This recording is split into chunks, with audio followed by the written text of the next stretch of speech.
사람이 혼자 사는 것이 좋지 아니하니 내가 그를 위하여 돕는 배필을 지으리라. 여호와 하나님이 흙으로 각종 들짐승과 공중의 각종 새를 지으시고 아담이 무엇이라고 부르나 보시려고 그것들을 그에게로 이끌어 가시니 아담이 각 생물을 부르는 것이 곧 그 이름이 되었더라. 아담이 모든 가축과 공중의 새와 들의 모든 짐승에게 이름을 주니라. 아담이 돕는 배필이 없으므로 여호와 하나님이 아담을 깊이 잠들게 하시니 잠들매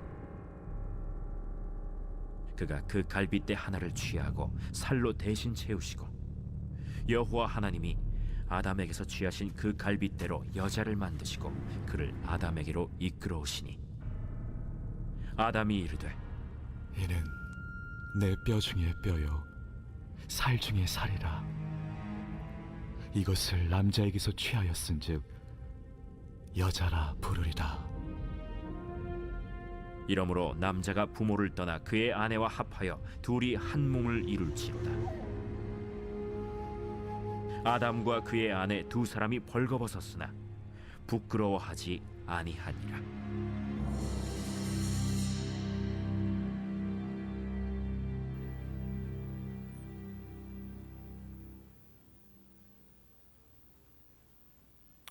네, 요즘 대한민국을 뜨겁게 달구는 문제는 무엇일까요? 네, 예전엔 지역 갈등 문제가 많이 드러났는데요. 요즘은 젠더 갈등, 즉 성별 간 갈등의 양상이 나타나고 있습니다. 네, 처음엔 단순히 일베, 워마드 같은 일부 극렬 온라인 커뮤니티상의 문제라고만 생각했는데 온라인상의 갈등을 넘어 현실 속에서 광고나 TV 속에 자신들의 상징을 노출하여서 논란을 일으키기도 했고요. 그리고 이어서 혐오 범죄로 이어지고 있습니다. 네, 그러더니 이제는 정치 문제에까지 영향을 미치고 있다고 합니다. 네, 안타까운 것은 이것을 또 정치 세력들이 이용하면서 갈등을 더욱 부추기고 있다는 것입니다. 네, 이에 따른 영향일까요? 대한민국은 날로 이혼율과 비혼주의자가 증가하고 있습니다. 네, 1인 가구의 경우 2030년이 좀 넘으면 전체 가구의 40% 가까이 늘어날 것이라고 예측이 되고요. 네, 그 결과 대한민국은 일구 절벽 현상이 아주 가속화가 되고 있습니다. 네, 더욱 안타까운 것은 이러한 갈등 속에 젊은 그리스도인들 또한 많이 참여하고 있다는 것입니다. 네, 젠더 갈등, 우리 그리스도인들은 어떤 입장이어야 할까요? 그리고 하나님께서는 성경을 통해 우리에게 어떻게 말씀하고 계신지 오늘 함께 알아보도록 하겠습니다. 6일 동안 세상을 창조하신 하나님은 여섯째 날에는 땅의 짐승과 가축, 땅에 기는 모든 것을 그 종류대로 만드셨습니다. 그리고 마지막으로 하나님의 형상을 닮은 사람을 창조하셨습니다. 하나님이 자기 형상, 곧 하나님의 형상대로 사람을 창조하시되 남자와 여자를 창조하시고, 네, 남자와 여자가 하나님의 형상대로 창조되었다. 네, 이를 통해 알 수 있는 것은 하나님은 분명히 남자와 여자를 구분해서 창조하셨고 그리고 하나님의 형상을 닮은 동등한 존재로 지으셨다는 사실입니다. 네, 이 사실이 우리야 너무 자주 봐서 익숙할지 모르겠지만 곰곰이 생각해 보면 성경은 참 독특하고 유일한 선포를 하고 있습니다.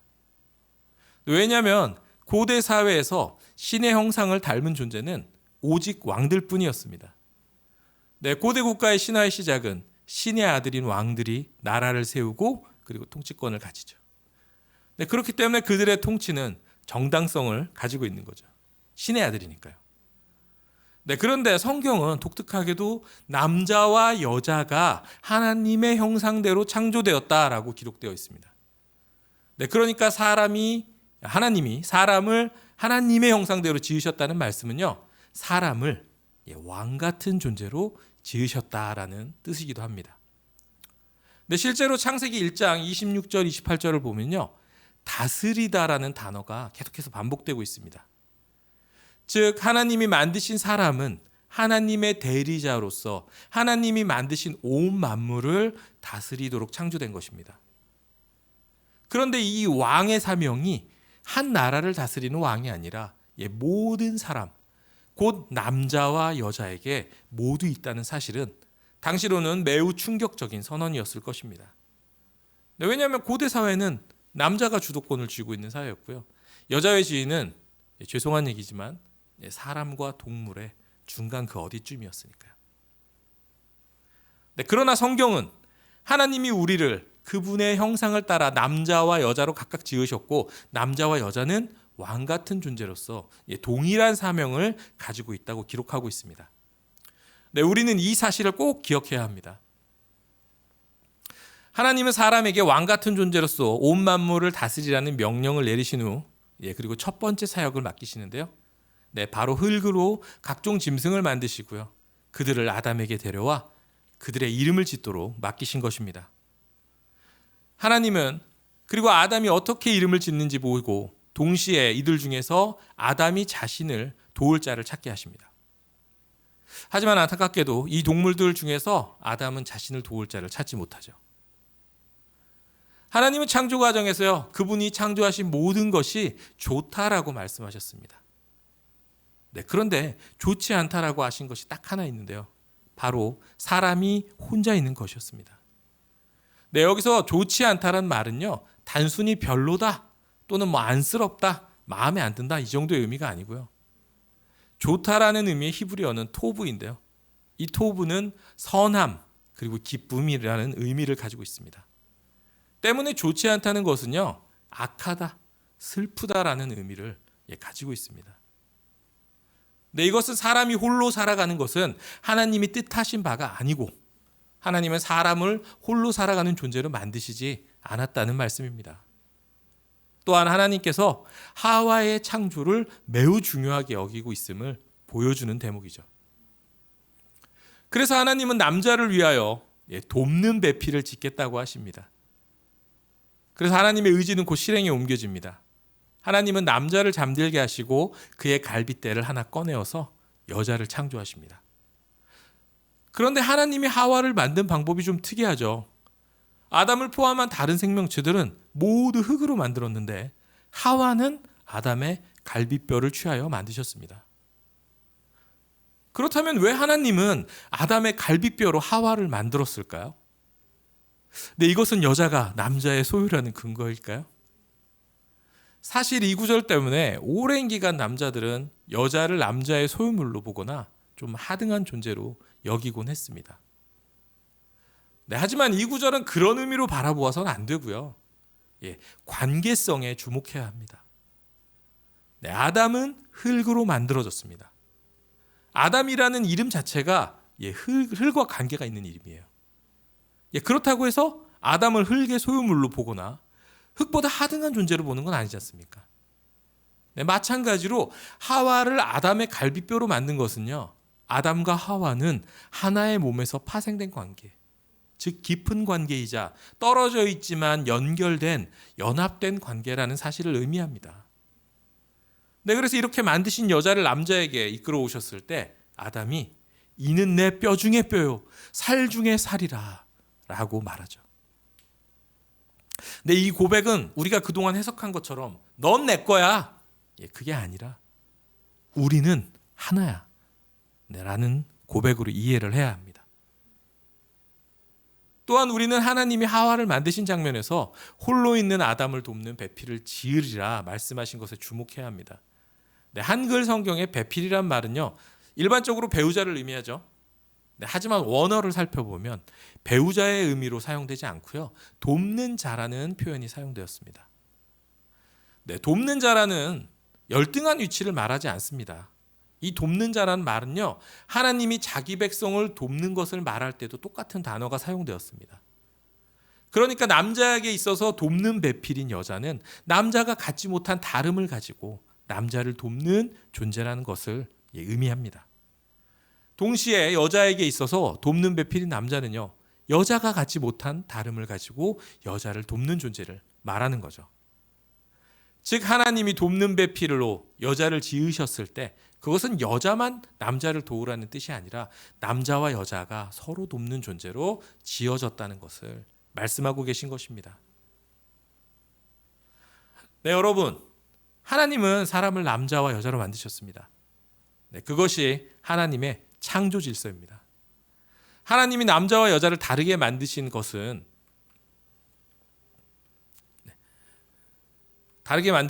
서로 도와 하나님이 맡기신 사명을 이루도록 하신 것입니다. 과거 오랜 역사 속에서 여자는 남자보다 열등한 존재로 폄하되었고요. 그리고 온갖 차별을 당했음을 우리는 알고 있습니다. 심지어 교회 공동체 속에서도 여자에 대한 차별은 이뤄져 왔죠. 성경의 본문은 남자 위주로 해석되어서 남자의 우월과 지배를 정당화했습니다.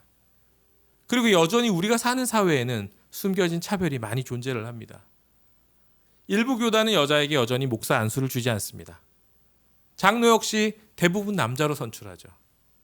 교회의 주된 봉사는 내 여자를 통해 해결하면서 여자가 리더로 나서는 일에는 나설 수 없도록 차별하고 있습니다. 오늘 본문을 통해서 살펴보았듯이 하나님은 남자와 여자라는 차이, 즉 다름을 만드셨지, 하지만 차별은 하지 않으셨습니다. 차별은요, 또 다른 차별을 만듭니다. 차별받은 이에게 상처를 주고 그 상처를 통해 또 다른 차별을 만듭니다. 악순환이 계속해서 이어지는 거죠. 예로 한번 젠더 갈등이 확장되는 과정을 한번 살펴볼까요? 젠더 갈등을 살펴보면 차별의 문제로 상처받은 아픈 분들이 생겨요. 근데 이분들이 상처를 통해서 막 인터넷이나 실생활에서 혐오와 증오를 쏟아냅니다. 그것을 보고 또 영향을 받은 분들이 다시 혐오와 증오를 확대 재생산합니다. 갈등이 커지죠. 그리고 이어서 갈등을 먹고 사는 이 황색 언론들이 뛰어들어서 이 온 세상의 갈등을 알리고 확장시킵니다.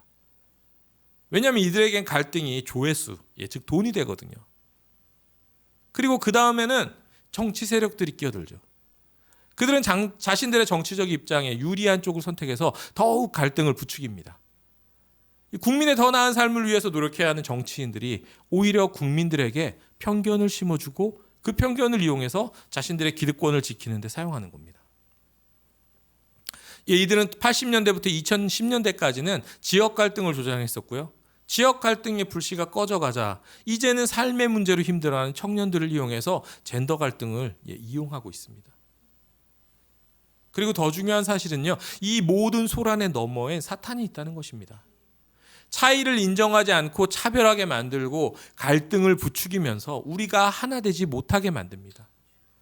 예수 그리스도께서 우리를 창조의 모습으로 회복할 수 있는 그 길을, 십자가의 길을 열어주셨는데 사탄은 우리와 함께 영원한 지옥불에 가려고 방해하고 있는 겁니다. 그런데 성도인 우리가 차별과 젠더 갈등에 참여하고 놀아나면 되겠습니까? 우리 그리스도인들은 젠더 갈등, 이런 문제에 너머에 있는 진짜 갈등을 조장하는 원인을 바로 알아야 합니다. 요즘 교회 내에서 영적 전쟁이라는 단어를 많이 쓰는데요. 책도 많이 나오고. 진짜 영적 전쟁은 바로 이런 문제들입니다. 우리 삶 속에 파고들어 있는 본질 속에 넘어서 사탄의 그 계략이 있는 문제들 말입니다. 그리스도인들이 이런 갈등의 본질을 깨닫고 우리 사회를 위해 기도해야 합니다. 그리고 이러한 갈등이 어떠한 모습으로도 우리는 참여해서는 안 되겠죠. 또 적극적으로 차별의 문제와 젠더 갈등으로 분노하고 고뇌하는 이웃들을 위해서 우리는 기도하고, 그리고 그들에게 진실을 알려줄 수 있어야 합니다. 또 그들이 분노와 혐오를 재생산하지 않도록 우리가 적극적인 사랑으로 섬기고 그리고 회복할 수 있도록 도와주어야 합니다. 그래서 우리 남자 형제님들께 부탁드립니다.